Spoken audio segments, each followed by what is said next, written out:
Welcome to the Special Forces in World War II YouTube channel created by the Special Forces in World War II team.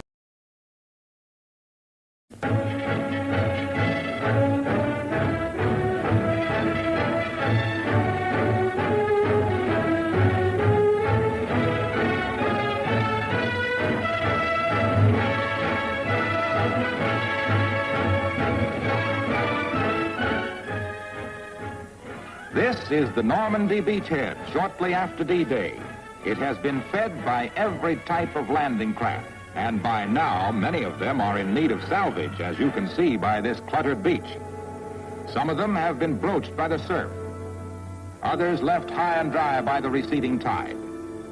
In all such landings, LCIs will play a prominent part, both in establishing the beachhead and in supplying it later.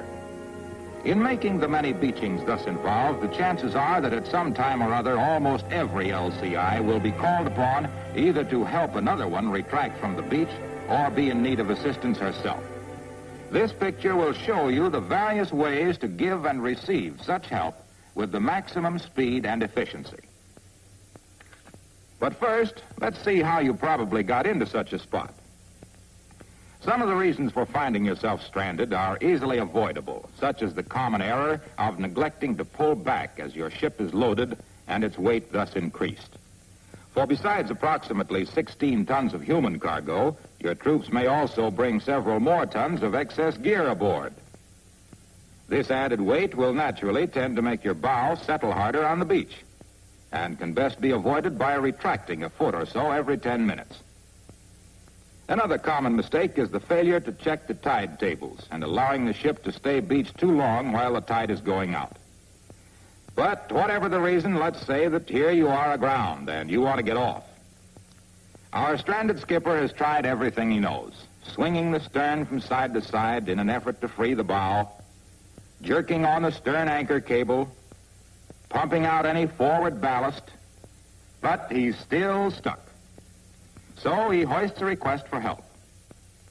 The special landing craft signal, meaning hard aground, goes up and is answered by the nearest LCI, which should, without further orders from the OTC, immediately go to the assistance of the stranded ship. In all such operations, there are certain standard methods of procedure. First, the towing ship is in charge of the operation, and the first thing the towing skipper does is check the wind at the shoreline.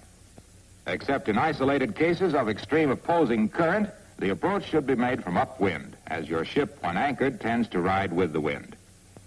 The towing ship will station an anchor party at either the bow or stern anchor as required. The watch, quarter, and station bills should provide definite stations to be manned and specify what gear is to be broken out for salvage operations.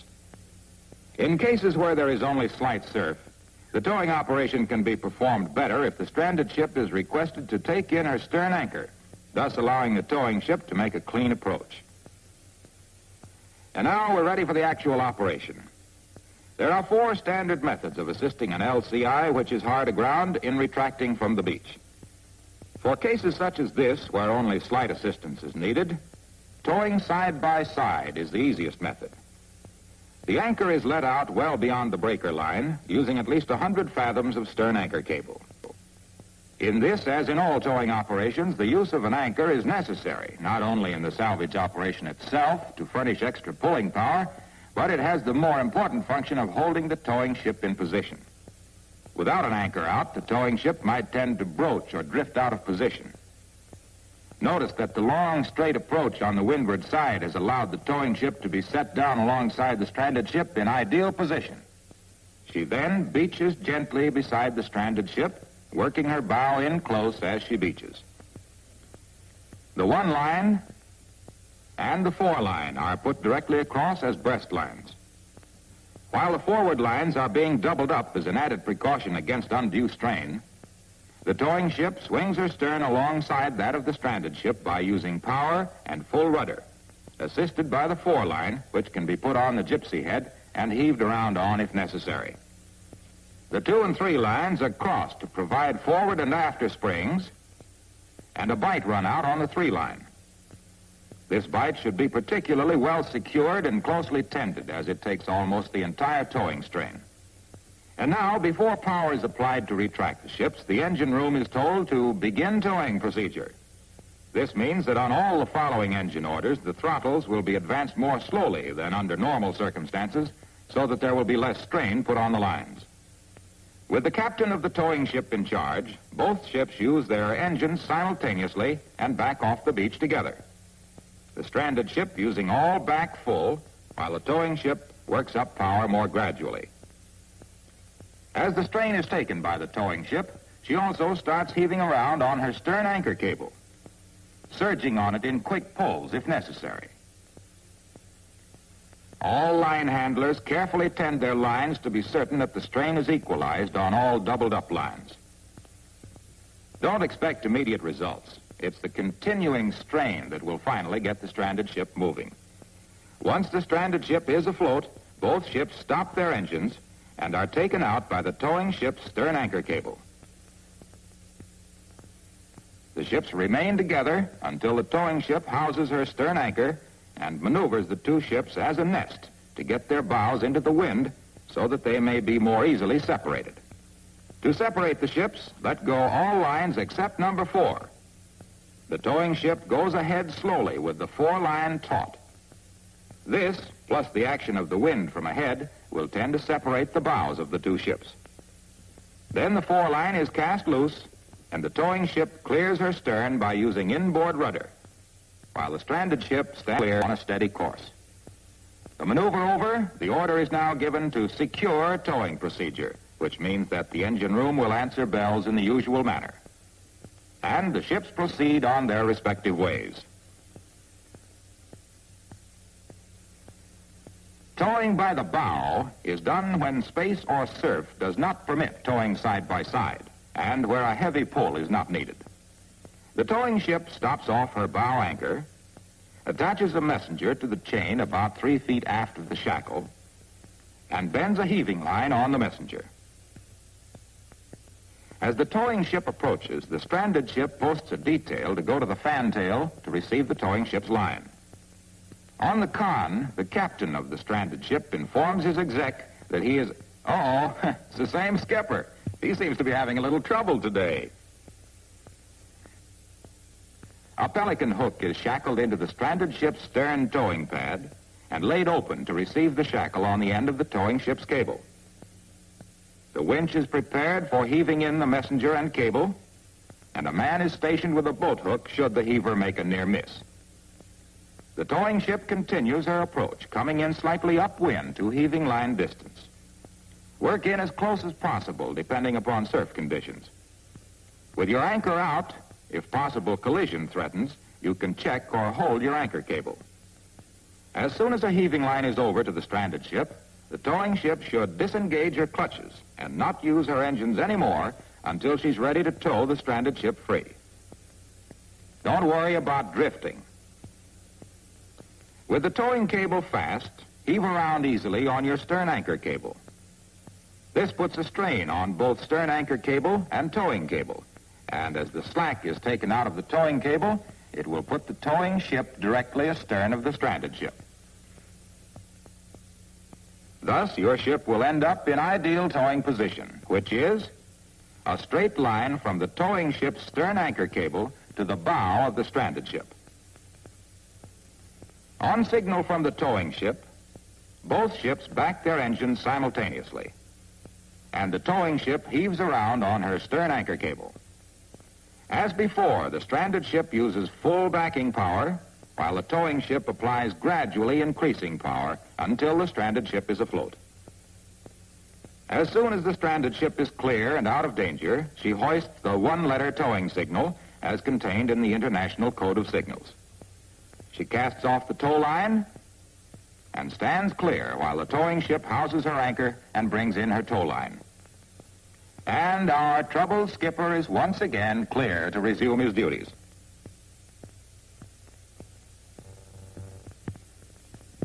Towing a stranded ship off the beach with the stern anchor cable is the best method to use when it isn't possible to work right alongside the stranded ship. For this method, the towing ship should make a long approach from the stern and slightly to leeward of the stranded ship. On the stranded ship, the captain sees to it that a detail is posted to receive the... What? Again? Well, this doesn't seem to be his day. All right, Captain, how did it happen this time?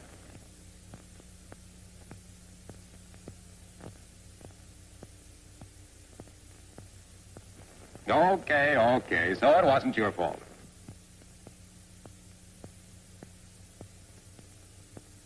When about 3 lengths away, the towing ship starts a hard turn to windward. The approach from the leeward side and the turn to windward is made so that when a turn is completed, the towing ship's position will be upwind of the stranded ship. After completing the turn and placing herself astern of the stranded ship, her bow pointed seaward and upwind, she drops her bow anchor with anchor buoy and backs down close to the stranded ship, paying out the bow anchor cable as she backs. The distance between 2 ships is always deceiving from the con, so the executive officer on the fantail should advise the skipper when the ships are within line-throwing distance. Meanwhile, the towing ship has stopped off her stern anchor and attached a messenger to the stern anchor cable. If using a line-throwing gun, the gunner's mate should fire it and should aim well over the other ship so that there's no chance of the weight hitting anybody or the line going wide of its objective. With the line across, the towing ship then holds its bow anchor cable. During this, the towing ship has drifted downwind. So after the towing cable is made fast, the towing ship lets about 30 fathoms of her stern anchor cable pay out, holds it, and heaves around on the bow anchor cable to warp herself into ideal towing position, which again is a straight line between the bow anchor of the towing ship and the bow of the stranded ship. The strain is taken up gradually, and then both ships use their engines simultaneously to float the stranded ship. As soon as she is clear, the stranded ship stops her engines and the towing ship tows her out to a safe position.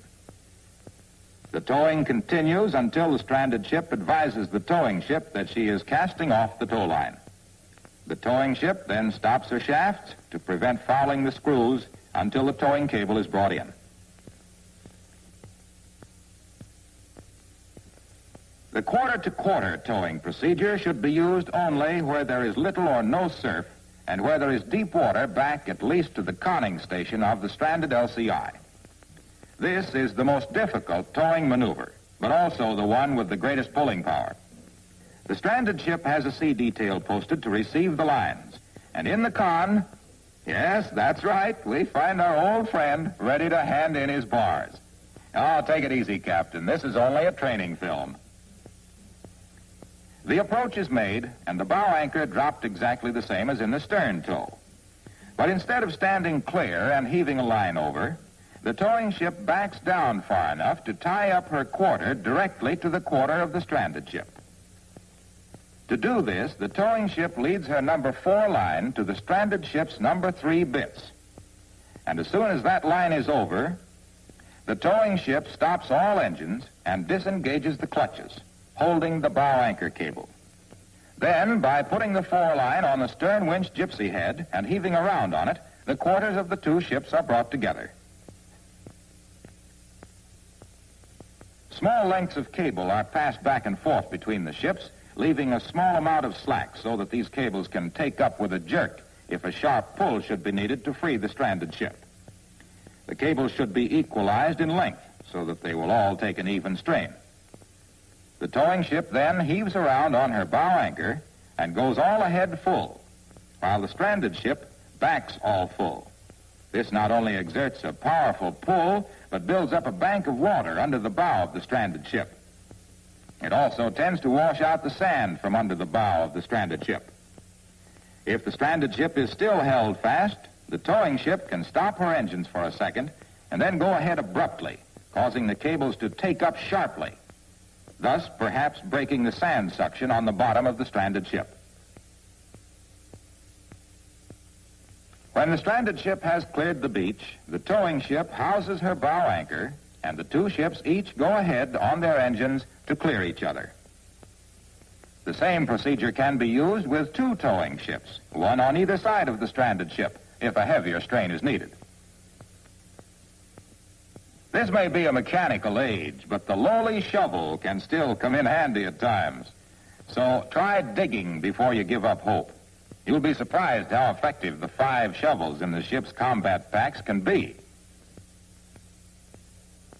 But most valuable of all, if available, is the tractor or bulldozer. It has a terrifically strong pushing power and can often bodily shove a stranded LCI off the beach. Or it can be used in combination with any of the towing procedures you've just seen. To prevent damaging either the bow of the ship or the front of the bulldozer, it's well to lash a large piece of lumber across the front of the bulldozer.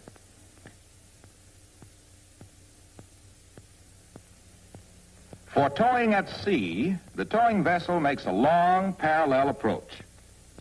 On the con, the captain of the disabled vessel, our old friend. But this is a different skipper. What happened to the other one? Well, profiting by his mistakes, he is now the towing ship and feeling more like John Paul Jones every minute. The towing ship should maintain its course, and as it passes, a line is heaved or shot aboard, bending the end of it to the messenger. For extended towing, it's better to rig a towing bridle and acquire a towing cable of at least 1 1/4 inch size. However, the stern anchor cable can be used in emergencies, as here. In getting over the messenger for the tow line, go by the stranded ship at a slow speed until your stern is well clear of her bow. Then back down and lie to until the towing cable has been brought aboard by the stranded ship. The disabled vessel fastens the towing cable to its bow anchor by means of a shackle.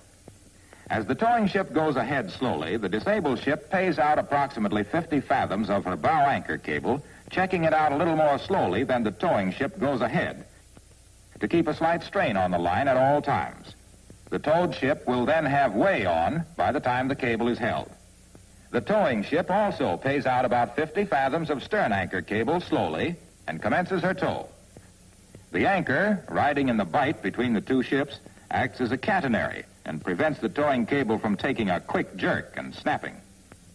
The disabled ship assists with whatever power she is able to develop and keeps a helmsman stationed to assist in keeping the disabled ship in the track of the towing ship. Both ships maintain special sea details by the towing cable in case of emergency. In combat especially, as these pictures show, you'll want to clear the beach quickly when your job is done. So whether you are the towing ship or are stranded yourself, you will save not only time, but possibly lives as well by learning the towing methods you have just seen. Practice them until you've got them down pat. Someday, they'll pay off.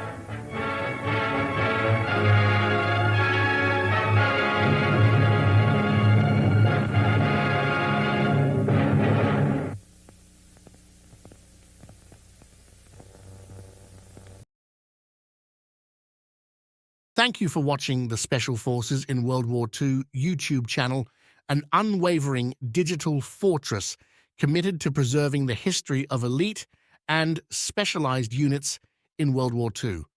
Our mission is clear: to provide a comprehensive view of the elite units and formations that played pivotal roles in the Second World War.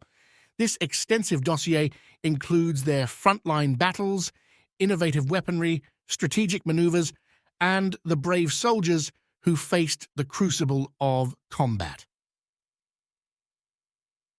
The World War II SOF Virtual Museum is our dynamic field operation, continually uncovering layers of historical knowledge.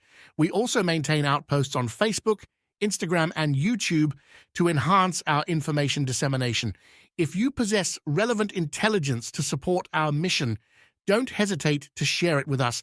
Your contributions will be prominently featured in our operational archives. For those willing to provide substantial support, visit our Patreon forward base and enlist. Your backing is crucial to sustaining our mission. Together, let's carry forth this legacy.